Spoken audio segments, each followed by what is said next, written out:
ہمیں جس گھڑی کا انتظار تھا اور تشریف لے آئے ہیں سرزمین چوبلاز ہے ہمارے مفتی شاہنور صاحب دامت برکاتہ العالیہ، بڑی بےتابی سے ہم ان کا انتظار کر رہے تھے۔ ایک لمبے انتظار کے بعد اب ان کا دیدار ہوا۔ ایسا محسوس ہوتا ہے اور ہو رہا ہے کہ ان کے جلووں سے مزین ہے دونوں آنکھیں میری، ان کے جلووں سے مزین ہے دونوں آنکھیں میری، ان کا خاکہ، ان کا نقشہ، ان کی صورت دل میں ہے، ان کی حسرت، ان کا ارمان، ان کی الفت، ان کا غم، کیا بتاؤں، کیا کہوں، کیا کیا ہمارے دل میں ہے۔ شاہنور صاحب تشریف لا چکے ہیں، اپنی طبیعت کے مطابق جو بشاشت ہوگی وہ نصیحت فرمائیں گے، پھر اس کے بعد وہ ہو جائے گی۔ یا ایھا الذین آمنوا اتقوا اللہ وکونوا مع الصادقین، صدق اللہ العظیم۔ وقال النبی صلی اللہ علیہ وسلم خیرکم من تعلم القرآن وعلمہ او کما قال علیہ الصلاۃ والسلام۔ محترم بزرگ و دوستوں اور یہاں پر موجود ماشاءاللہ ہم سب کے بڑے اور رہبر مفتی صاحب ماشاءاللہ اور ہمارے گاؤں کی جماعت ماشاءاللہ موجود ہیں اور صاحب اقتدار صاحب مقتدیان ماشاءاللہ موجود ہیں۔ اللہ رب العزت کا بے پناہ کرم اس کا فضل ہے کہ اللہ تبارک و تعالیٰ نے ہمارے گاؤں کے اندر ایک مدرسے کا پودا لگایا ہے۔ اس کی شان و شوکت اور اس کی عظمت اور اللہ تبارک و تعالیٰ نے، اللہ رب العزت نے اس کا جو مقام ہمارے دلوں کے اندر رکھا ہے، سبھی کو معلوم ہے کہ اللہ تبارک و تعالیٰ نے اس مدرسے کی کوہ سے اس مدرسے کی کوہ سے اور اللہ تبارک و تعالیٰ نے اس مدرسے کے اندر رہنے والے جو اسٹاف ہے، جو علماء ہے، جو مفتیان کرام ہیں، ان کی جد و جہد سے جو قوم کی جو آبیاری اور معاشرے کی جو اصلاح ہوتی ہے، حقیقت یہ مدرسے ہی ہیں۔ اگر یہ مدارس نہ ہو تو دین کا خاکہ بکھر جائے، دین سمجھ میں نہ آئے، دین کے بارے میں ہم آپس میں ایک دوسرے سے لڑنے جھگڑنا شروع ہو جائے، کون سی بات اچھی ہے کون سی بات بری ہے، ہمیں امتیاز نہیں ہو سکتا اس چیز کے بارے میں۔ میرے محترم بزرگ و دوستو، مفتی صاحب کی محنتوں سے محسوس ہو رہا ہے کہ حضرت والا کا یہاں محنت کرنا اور جد و جہد کرنا اور بڑی کوششوں کے ساتھ یہ بچوں کا جو پروگرام ہوتا ہے اس کی بڑے سوچ وچار کیے جاتے ہیں کہ کیسے ان کو تیار کیا جائے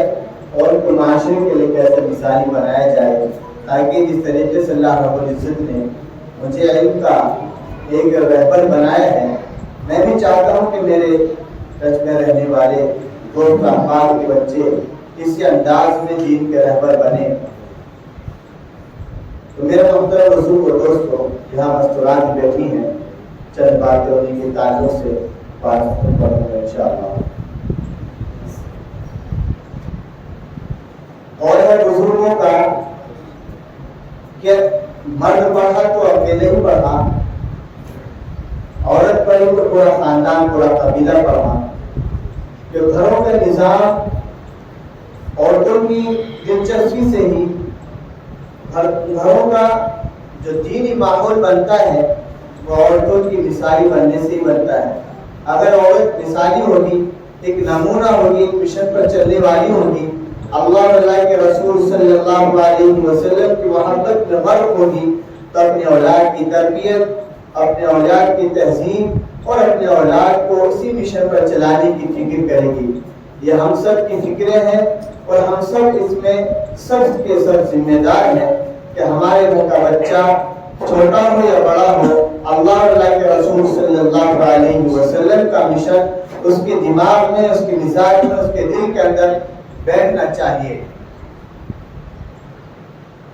نبی کریم صلی اللہ علیہ وسلم کے زمانے کے اندر اور اللہ کے نبی صلی اللہ علیہ وسلم کو نبوت سے پہلے، جبکہ اللہ تبارک و تعالیٰ نے آپ پر وحی کا بھی سلسلہ شروع نہیں فرمایا، لیکن پیارے نبی صلی اللہ علیہ وسلم کی جو خدمات ہیں، جو نصرتیں ہیں، جو اللہ کے نبی صلی اللہ علیہ وسلم کی جو آپس میں پیار محبت کا جو مشن تھا، جو اخلاق انہوں نے غیروں کو اور اپنوں کو جو باتیں تھے، وہ سب نمایاں ہے۔ اللہ تبارک و تعالیٰ نبی کریم صلی اللہ علیہ وسلم کو ایک ایسے مقام پر کھڑا کر دینا چاہتے تھے کہ جس پر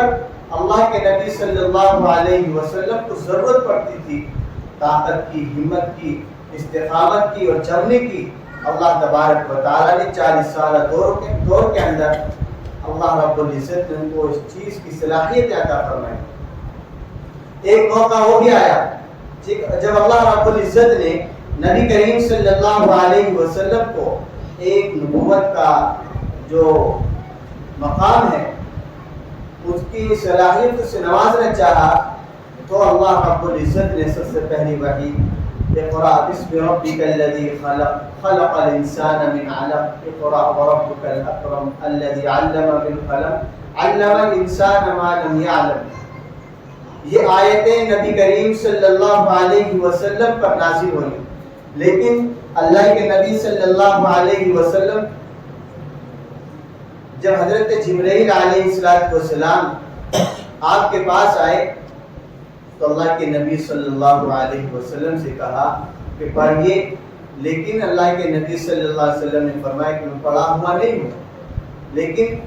اللہ کے نبی صلی اللہ علیہ وسلم کو پھر دبوچا، پھر دبایا۔ اللہ کے نبی صلی اللہ علیہ وسلم نے فرمایا کہ میں پڑھا ہوا نہیں ہوں۔ بہرحال بڑی لمبی بحث ہے اس کے اندر، میں تو بتانا ہی چاہتا ہوں کہ اللہ کے نبی صلی اللہ علیہ وسلم نے اس دور کو دیکھا کہ جو 40 سال کے دور کے اندر نہیں دیکھا اس معاملے کو۔ جب جس انسان پر جو پہلی چیز مہیا ہوتی ہے تو بڑا پریشان ہو جاتا ہے کہ 40 سال کی زندگی بڑی لمبی ہوتی ہے، لیکن ایک دم سے ایسا معاملہ ہو جانا تو پریشانی کا عالم ہوتا ہے۔ اسی پریشانی کے عالم میں حضرت خدیجہ رضی اللہ تعالیٰ عنہ جو آپ کی شریک حیات ہیں، اللہ کے نبی صلی اللہ علیہ وسلم کو تسلی دیتے کہ آپ کو غریبوں کے غمخوار ہیں، پریشانیوں میں کام آنے والے ہیں، ہمدرد ہیں، سب کی ہمدردی معلوم کرنے والے، سب کی رہبری کرنے والے، سب کے ساتھ حسن اخلاق کے ساتھ پیش آنے والے، سب کے ساتھ اچھائی کا معاملہ کرنے والے اور محتاجوں کی نصرت کرنے والے، آپ کے پاس بہت بڑی صفتیں، بہت ساری صفتیں آپ کے پاس موجود ہیں۔ اللہ رب العزت آپ کا کچھ نہیں کرے گا، گھبرانے کی، پریشانی کی ضرورت نہیں ہے۔ حضرت خدیجہ رضی اللہ تعالی عنہ اللہ کے نبی صلی اللہ علیہ وسلم کو تسلی دے گئے۔ تو اللہ کے نبی صلی اللہ علیہ وسلم حضرت خدیجہ رضی اللہ تعالی عنہ کے اس کلام سے، اس الفاظوں سے تھوڑی ہمت بنی، حوصلہ بڑھایا۔ بہرحال وقت گزرتا گیا، اللہ کے نبی صلی اللہ علیہ وسلم تنہا تھے۔ جب اس پیغام کو لے کر نکلے، اس پیغام کو لے کر کھڑے ہوئے، تو اللہ کے نبی صلی اللہ علیہ وسلم نے اللہ تبارک و تعالیٰ کے حکموں کو، اللہ رب العزت کے پیغام کو پوری دنیا کے اندر پھیلانے کی جو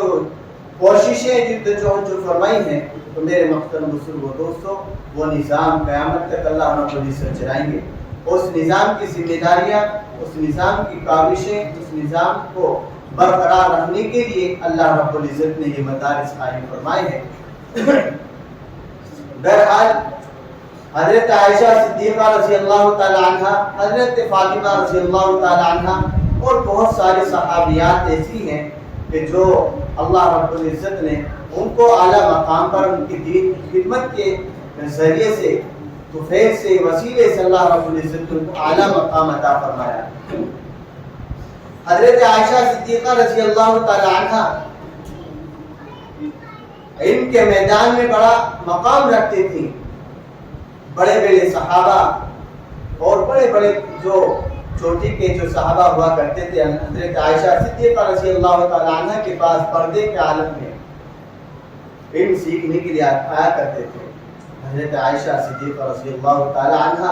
ان کو دین کی باتیں اور اللہ کے نبی صلی اللہ علیہ وسلم کی احادیث جو حضرت عائشہ صدیقہ رضی اللہ تعالیٰ عنہ نے روبرو سنی تھی اور اللہ کے نبی صلی اللہ علیہ وسلم نے ان کو سنائی تھی، ساری کی ساری چیزیں جو عادت ان کو بتایا کرتی تھی. آگے حضرت فاطمہ رضی اللہ تعالیٰ عنہ کا دور ہے.